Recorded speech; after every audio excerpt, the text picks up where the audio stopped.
Aujourd'hui, dans cette vidéo, on va commencer par l'unité 4, trigonométrie. Cette branche de mathématiques, c'est une nouvelle branche. C'est la première année où on étudie la trigonométrie.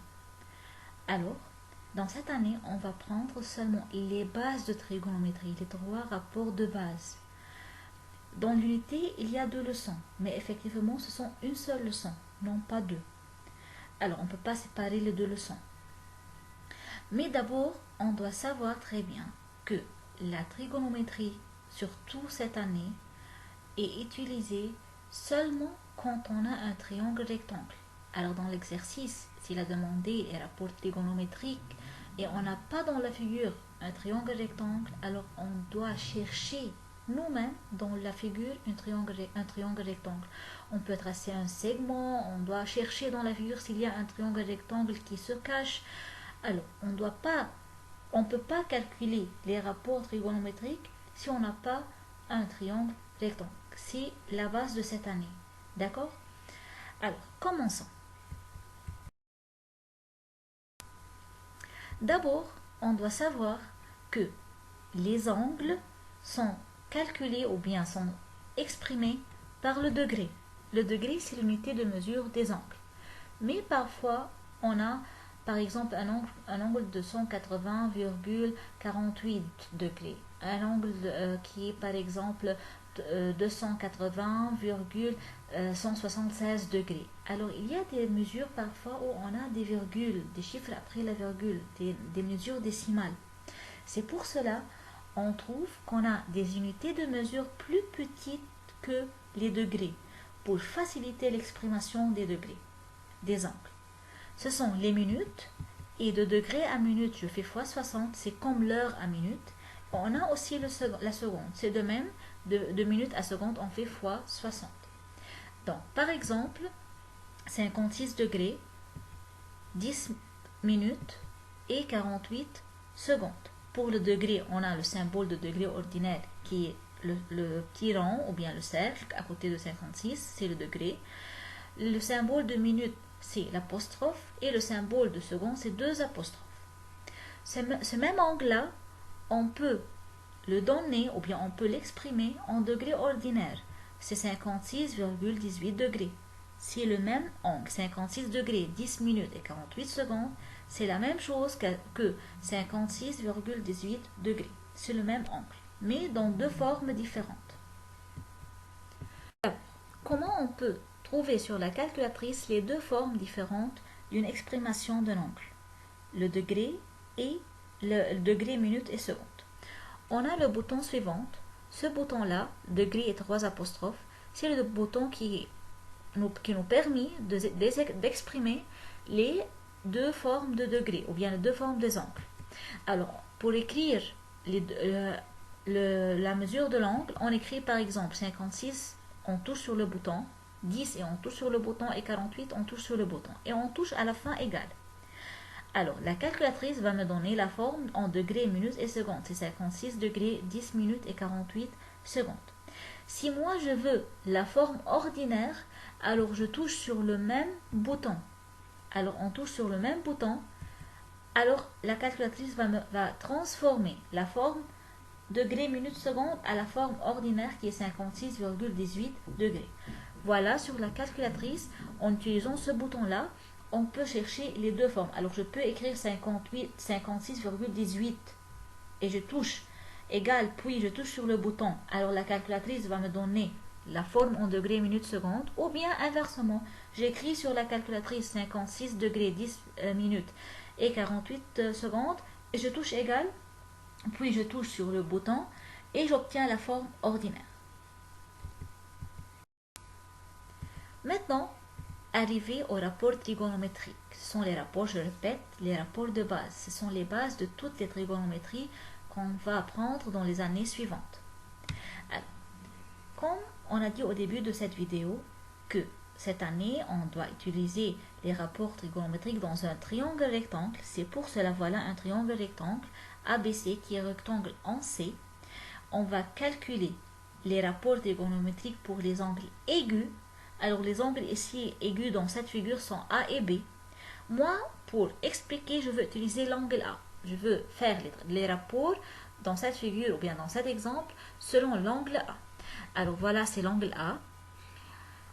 On a pour l'angle A, le côté opposé à l'angle A, c'est BC. Voilà, c'est l'angle A et le côté qui se trouve face à l'angle A, c'est le côté BC. Alors que le côté AC, c'est un côté adjacent qui se trouve à côté tout de suite de l'angle A. L'angle A s'assoit sur le côté AC. Alors c'est adjacent à l'angle A. Et bien sûr, l'hypoténuse, c'est le côté le plus long dans un triangle rectangle qui est face à l'angle de long. Le premier rapport, c'est le sinus d'un angle. Alors le sinus de l'angle A, c'est le premier rapport.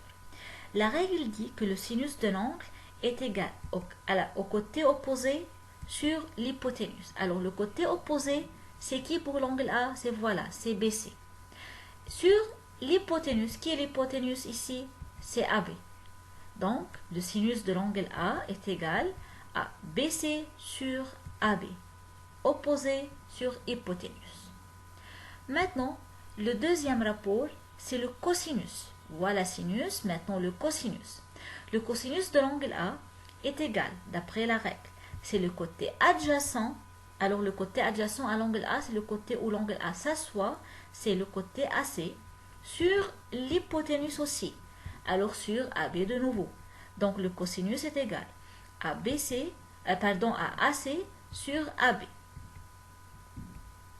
Maintenant, on a le tangent de l'angle A. Le tangent de l'angle A est égal côté opposé sur côté adjacent.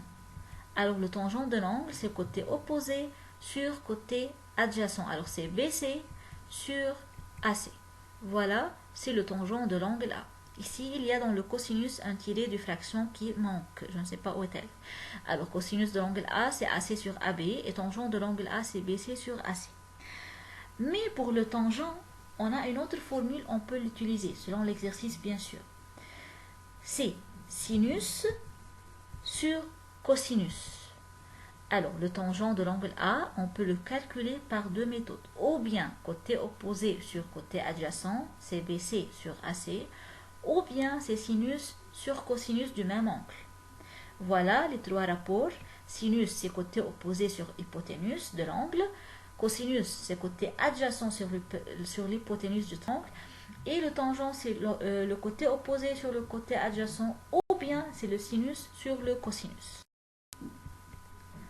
Maintenant, on va voir un petit exemple. On a le triangle ABC, triangle rectangle en A, où AB égale à 6, BC 10 et AC c'est 8. Bien sûr, BC c'est l'hypoténuse. Il me demande de déterminer les rapports trigonométriques de l'angle C. Il a précisé l'angle C. Puis, déduit la mesure de l'angle C en degrés, minutes et secondes. Alors, première partie de la question, c'est de trouver les rapports trigonométriques de l'angle C. Alors, je vais chercher sinus de l'angle C, cosinus de l'angle C et tangente de l'angle C. Puis, quand on cherche les trois rapports, on va trouver la mesure de l'angle et il a demandé la forme de degrés, minutes et secondes. C'est pour cela, on va commencer par la première partie.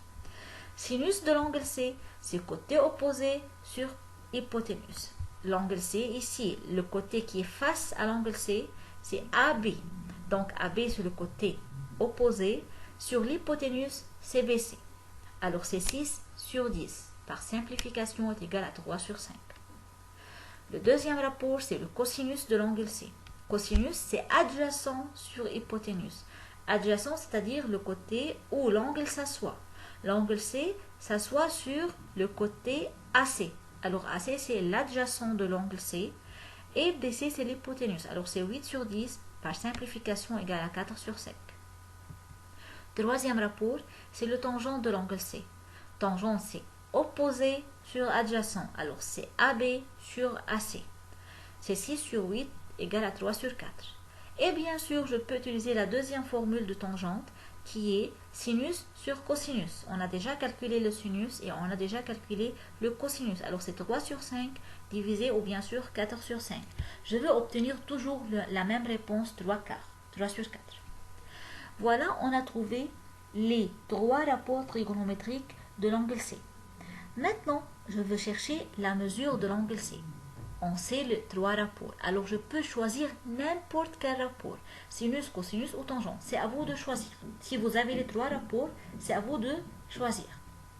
Moi, je veux choisir le premier rapport, le sinus. Pour trouver la mesure de l'angle, sur la calculatrice, je veux toucher le bouton Shift et Sinus. Il y a sur la calculatrice le bouton Sinus. Alors, je touche Shift Sinus. Et j'écris, alors sur la calculatrice, on va obtenir des parenthèses. Dans les parenthèses, bien sûr, je ne veux pas écrire angle C. Je veux écrire Shift Sinus et j'écris dans les parenthèses 3 sur 5. La réponse de sinus de l'angle C. À quoi est égal le sinus de l'angle C? C'est 3 sur 5. Alors, entre parenthèses, j'écris 3 sur 5. Égal. La calculatrice d'abord va me donner la forme ordinaire de l'angle. C'est 36, quelque chose en degrés. Moi, je veux, dans l'exercice, degrés, minutes et secondes. Alors, quand j'ai touché égal, après Shift Sinus 3 sur 5, je veux obtenir la forme ordinaire. Alors, tout de suite, je touche sur le bouton degrés et 3 apostrophes. Et j'obtiens la réponse suivante. 36 degrés, 52 minutes, 12 secondes. Voilà, j'ai calculé la mesure de l'angle C en degrés, minutes et secondes. Et bien sûr, comme j'ai dit d'abord, on peut calculer la mesure de l'angle après le cosinus et le tangente. La même chose, je fais Shift cosinus et j'écris la réponse de cosinus. Ou bien Shift tangente et j'écris la réponse de tangente. Alors c'est à vous, mes chers, d'essayer de trouver la mesure de l'angle en utilisant les autres rapports trigonométriques. Maintenant, quelques notes très importantes dans cette leçon. On a dans le triangle ABC, c'est un triangle rectangle en C. Dans tout triangle, la somme des angles c'est 180 degrés. Alors, angle C ici égale 90. Donc, mesure de l'angle A plus mesure de l'angle B égale à 90.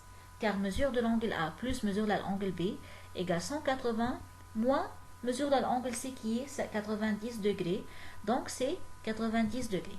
Donc, angle A et angle B, ce sont deux angles complémentaires. A et B, mesure A plus mesure B égale 90. Donc, ce sont des angles complémentaires.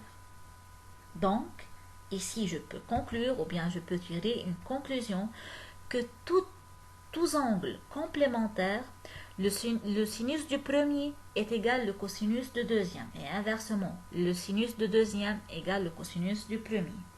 Donc, sinus de l'angle A est égal, dans cette figure, c'est opposé sur hypoténuse, donc c'est BC sur AB.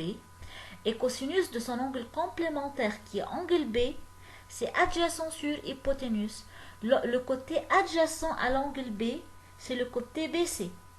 B, alors côté adjacent, c'est BC. Donc, le cosinus de l'angle B, c'est BC sur hypoténuse AB. Sinus A, BC sur AB, cosinus B, BC sur AB. Donc, sinus de l'angle A égale au cosinus de son complémentaire angle B. Et la même chose si je veux faire le sinus de B et le cosinus de A. Je veux obtenir toujours que sinus de B égale cosinus de A. Donc, la règle très importante, les deux angles complémentaires, le sinus de premier égale cosinus de deuxième et sinus de deuxième égale cosinus de premier. Et pour les tangentes, tangente de l'angle A, c'est opposé sur adjacent, donc c'est BC sur AC. Alors que le tangente de l'angle B, c'est l'opposé de B. Le côté opposé à B, c'est AC. Et le côté adjacent à B, c'est BC. Donc c'est AC sur BC. Je répète, tangente de A, c'est BC sur AC. Tangente de B, c'est AC sur BC. Alors ce sont inversement, l'un inverse de l'autre. Donc le tangente de l'angle A, c'est l'inverse de tangente de B. Ce sont les tangentes des deux angles complémentaires sont inverses. Et aussi, on a une note très importante qui est pour tout angle aigu, n'importe quel angle aigu, le sinus et le cosinus sont compris entre 0 et 1. Vous pouvez essayer par n'importe quel angle aigu sur la calculatrice. Écrire sinus sur la calculatrice, sinus 40, sinus 29, sinus 89, n'importe quel angle. Alors vous trouvez que la réponse va être entre 0 et 1. La même chose pour le cosinus, c'est compris entre 0 et 1. Maintenant, on a quelques angles particuliers, quelques angles pas comme les autres. Ou bien, on peut bien sûr utiliser la calculatrice pour trouver ces angles-là, mais ce sont des angles formidables. Euh, Ce sont les gens chics parmi les angles. Ce sont les angles 30, 45 et 60. Alors, ces angles sont des cas particuliers. On peut utiliser la calculatrice pour les calculer, bien sûr, mais on peut les étudier. Ce sont faciles à étudier. Sinus de l'angle 30, c'est un demi. Et je remarque que le cosinus de l'angle 60, qui est le complémentaire, ou bien le complément de l'angle 30, c'est aussi un demi. Donc sinus x, sinus 30 égale cosinus 60. Un demi et un demi, car 30 et 60 sont complémentaires. La même chose pour le cosinus de l'angle 30, c'est racine 3 sur 2, est égal à sinus de l'angle 60, qui est racine 3 sur 2. Ce sont deux angles complémentaires. Pour le tangent de l'angle 30, c'est racine 3 sur 3. Et le tangent de l'angle 60, c'est racine 3. Ce sont des inverses. Vous pouvez écrire sur la calculatrice 1 sur racine 3. Alors pour trouver l'inverse de racine 3, elle va te donner racine 3 sur 3. Alors, tangente sans inverse pour les angles complémentaires. Et sinus de 30 égale cosinus 60. Cosinus 30 égale sinus 60. L'angle 45. Comme j'aime cet angle, c'est un angle très facile à étudier, c'est un angle à l'aise, qui aime le repos.